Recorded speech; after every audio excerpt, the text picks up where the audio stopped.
welcome. We are really happy to receive today Julia Vassileva, whom we had the pleasure to host for 1 month as a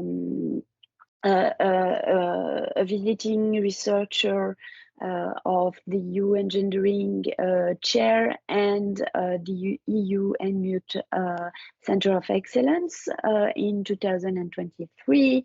During the whole month of September, we were really happy to have Julia with us. She's going to present today some of the findings of the research she carried out when she was in Brussels. So Julia, I'll give you the floor to present your work on the role of the EU in included women in peace processes. Okay, thank you so much, Sophie. It was really a pleasure to be at the center during the whole month of September. I will share my screen to be able to present the work that I did while I was with you. During this month of September 2003 that I spent in Brussels with yourself and with Sophie and with the EU-NMUT and EUGENDERING Research Center, I wrote this, or I did some research related to my dissertation on the role of the EU in including women in peace processes. So my dissertation is on the role of women in peace processes more generally, and while in Brussels, I focus specifically on the role of the EU in including women in peace processes. I should mention that I'm based at Tallinn University in Estonia, so I'm a research fellow, a junior research fellow, and a doctoral researcher here in Estonia. And I'm supervised by Professor Tiina Pajuste, who I thank very much for supporting me also and supporting this opportunity to spend this month in Brussels. And in particular, I would also really like to thank the Jean Monnet Center of Excellence for Unmuting Europe, so EU-NMUT, at the Institute for European Studies in September 2003. It was part of this scientific short stay grant that I was awarded, that I was able to do this research. So thanks very much for that. So the structure of this presentation is the following. So I will start with a brief introduction into the topic, and then I will discuss some of the successes of the EU in its attempts to include more women in peace processes. I'll speak about the challenges which I discovered during this research, the challenges that the EU still faces, and conclusions and policy recommendations in the end of this presentation.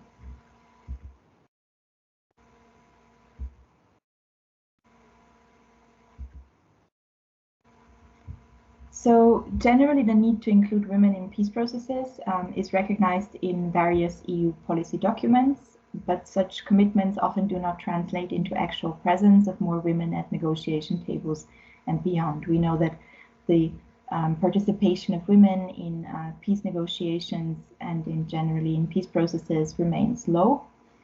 And the key finding of this policy paper that I wrote during September and also a bit edited in the subsequent months is that there are several explanations for the continuing difficulties and challenges faced by the EU in its effort to ensure better inclusion of women in peace processes.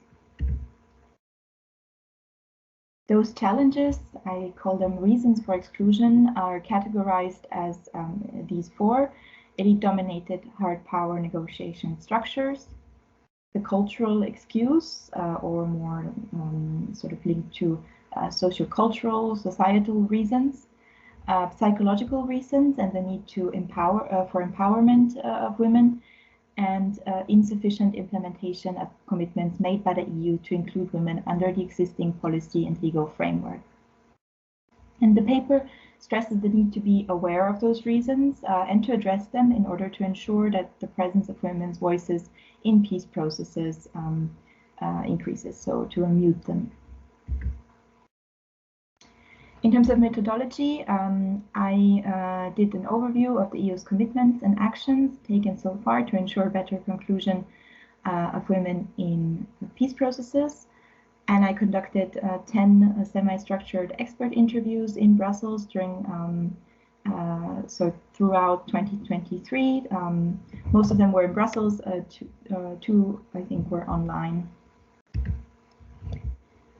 Interviewees were selected to represent various affiliations, so EU institutions from the EU Commission, the EEAS, the Parliament, EU-related think tanks, NGOs, civil society organizations, and academia.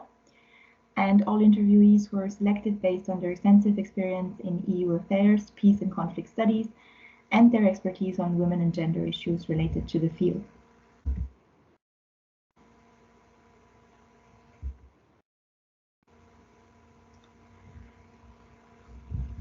Diving into some of the research results, so the successes, EU documents and actions to increase participation of women in peace processes and beyond.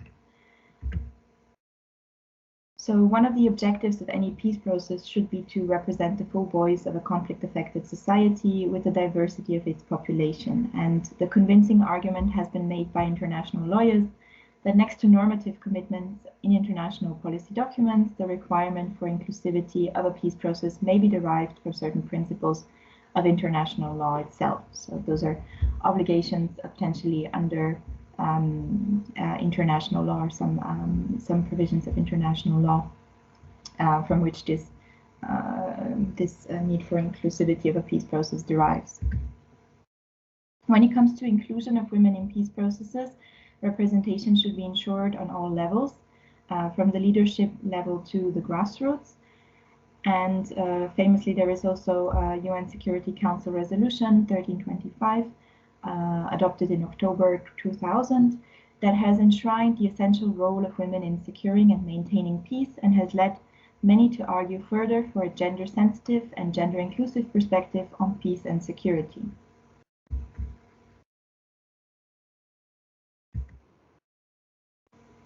Data shows that worldwide, between 1992 and 2019, women constituted only 13% of negotiators, 6% of mediators, and 6% of signatories of major peace processes worldwide, and about 7 out of every 10 peace processes did not include women mediators or women signatories.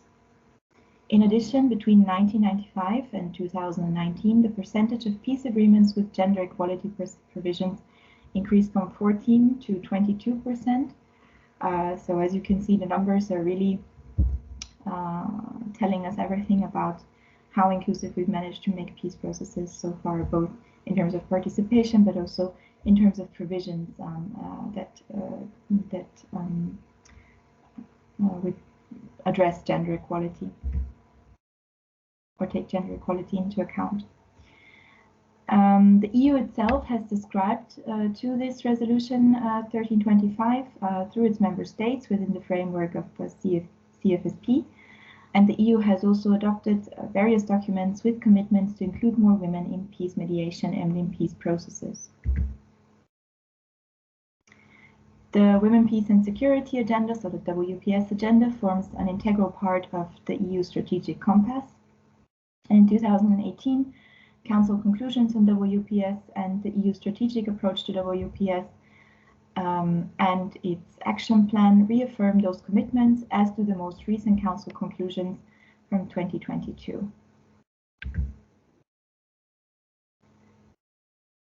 Going briefly through those documents, there is the 2009 concept on strengthening EU mediation and dialogue capacities, that stresses that Resolution 1325 constitutes an important framework for EU mediation activities, which should, at all stages of the process, incorporate the principles contained therein.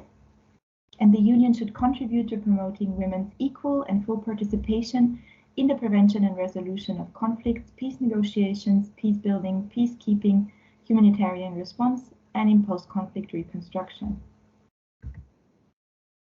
The 2020 Council conclusions on EU peace mediation further reiterate the commitments to the WPS agenda and the specific priority to ensure women's full, equal and meaningful access to and participation and leadership in political decision-making and peace processes at all levels.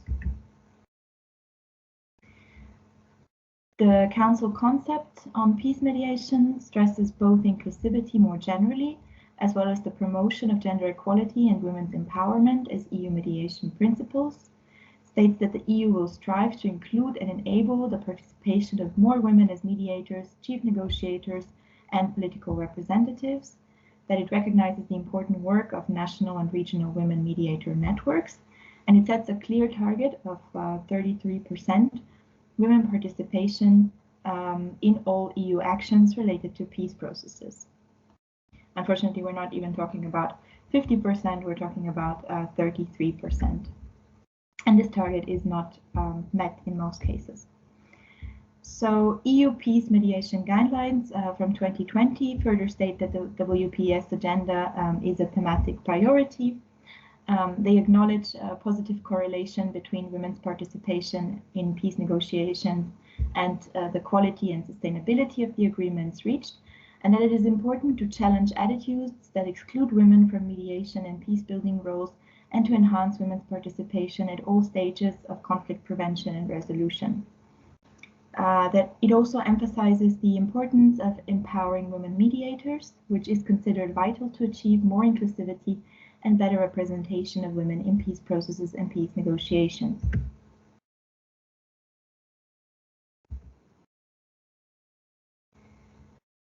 Finally, regarding the EU's CSDP, so the Common Security and Defense Policy, within CSDP, the EEAS strategy and action plan to enhance women's participation in civilian CSDP missions from 2021 to 2024 forms an important document, and it follows up on the commitment set out by the Council conclusions in 2004 to increase women's participation in EU CSDP missions, as well as on the civilian CSDP compact with its commitment to increase the representation of women in civilian CSDP missions. It stresses the problematic that the average percentage of mission personnel made up by women, currently 24%, has not increased since 2017. And it sets out clear targets, so for example, aim of reaching 40% representation across all missions and staff categories by 2024, and measures and monitoring of progress is crucial.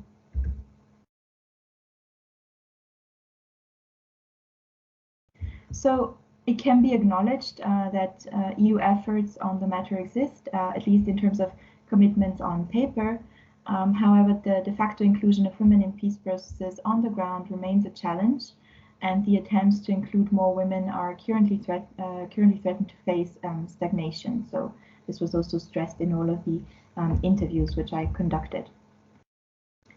The literature has not captured sufficiently the institutional dynamics of the EU as it seeks to translate the WPS agenda into reality, and only some scholars have examined the mediation as the Cinderella of EU's peace and security institution, because it has been ignored as a site for the implementation of the WPS agenda with important implications. Overall, a gender-blind approach in peace diplomacy in theory and practice continues, with women and their experiences almost invisible. And studies find that in regard to the makeup of EU's mediation personnel and priorities, increased recruitment of women or the inclusion of women's perspective and experiences have not been observed.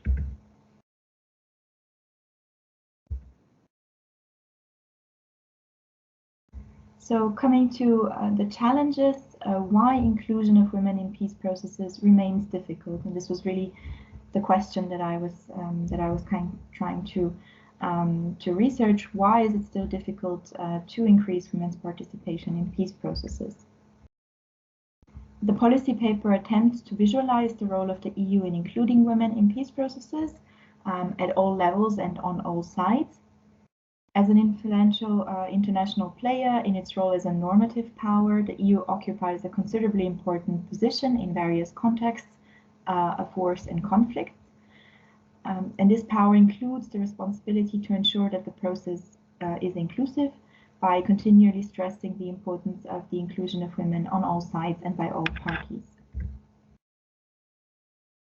Interviewees were asked a series of standardized and non-standardized questions aiming to tackle the key challenges that the EU faces in trying to include women in peace processes in its neighborhood and worldwide. And these are the semi-structured questions that I asked, and then there was also in the end sort of a more conversational part of each interview where further thoughts, aspects were discussed.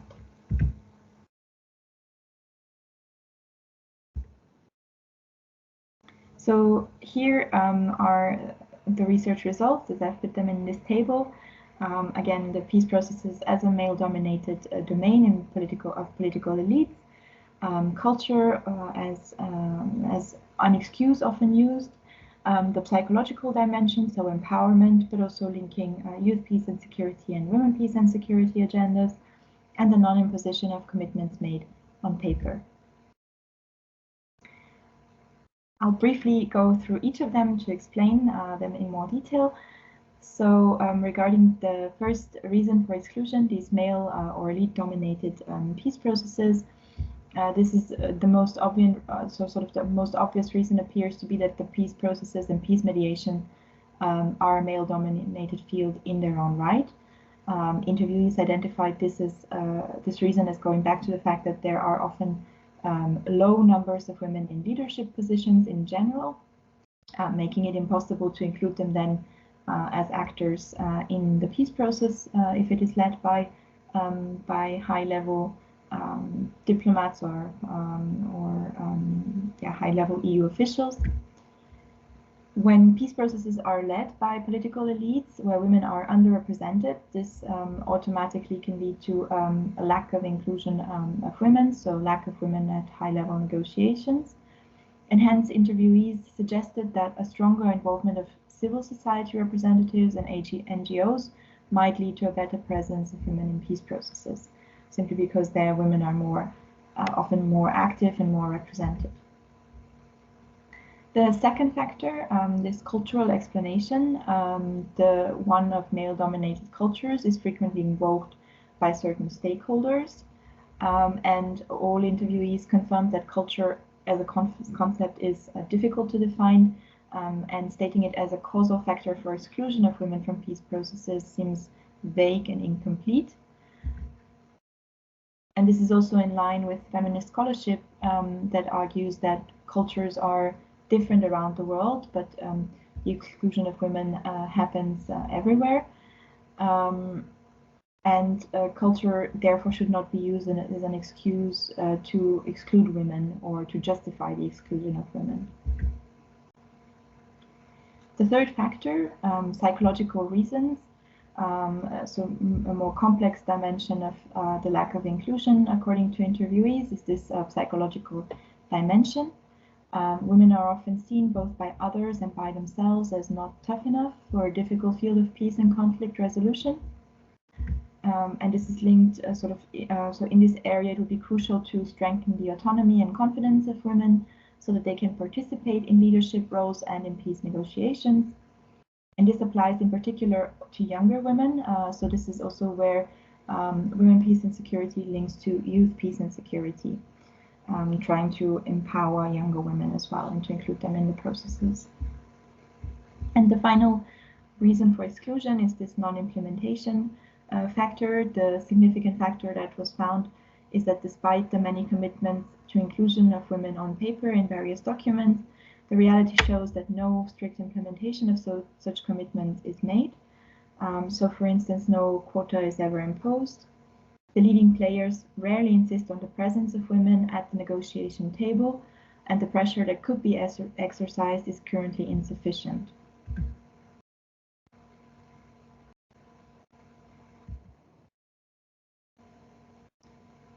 So finally, coming to conclusions and policy recommendations as outlined in this paper that I wrote. First of all, it should be ensured that women are included in the peace process regardless of their position in political life. So the EU has made a clear commitment to quotas for women, and these targets must be met and even extended. The European institutions should make a conscious effort to meet the requirements to ensure fair representation, and there should be a conscious acknowledgement of the fact that peace processes are still elite-dominated, and that such structures could lead to an automatic exclusion of women. There is also the need to stop making excuses as to why women are excluded from peace processes and peace mediations in various contexts. So a simple justification, such as a male-dominated culture, cannot and should not be taken seriously and should not be used. It may be true that there are preconditions that assign certain societal roles to one gender or the other, but this has nothing to do with the opportunity for equal representation of various groups in a society in a peace process. Third point, more empowerment. So more should be done to empower and encourage women to participate in peace processes and peace mediation, to apply for leadership roles, and particularly in what appear to be tough and difficult contexts. And other suggestions include investing in training and education on unconscious bias for senior civil servants, for ambassadors, senior managers, and for those who decide on future jobs. Final point, the need to put an end to verbal acknowledgements. So the fact that concrete steps to impose the inclusion of women in peace processes and implement the commitments made, and also the need for a better link between practice and academia. The EU should ensure more pressure in various processes to get more women on the table, and the EU should be held accountable for its own commitments, including by civil society.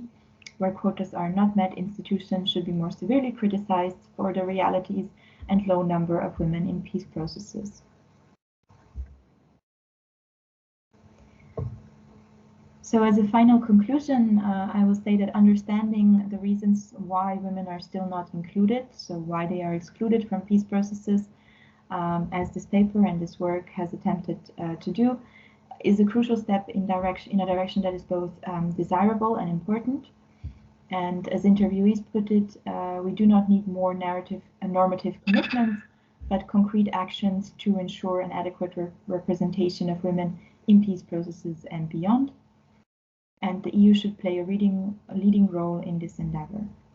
So thank you so much, Julia, for this presentation. I would just like to add that the research paper that was presented and which Julia just shared the main findings will be available in the on the EU-NMUT website if you want to take a more closer look to these and to developments and explanation, and especially the methodology, the content, all the material she gathered, which is extremely interesting. Thank you very much, Julia, once again. Thank you.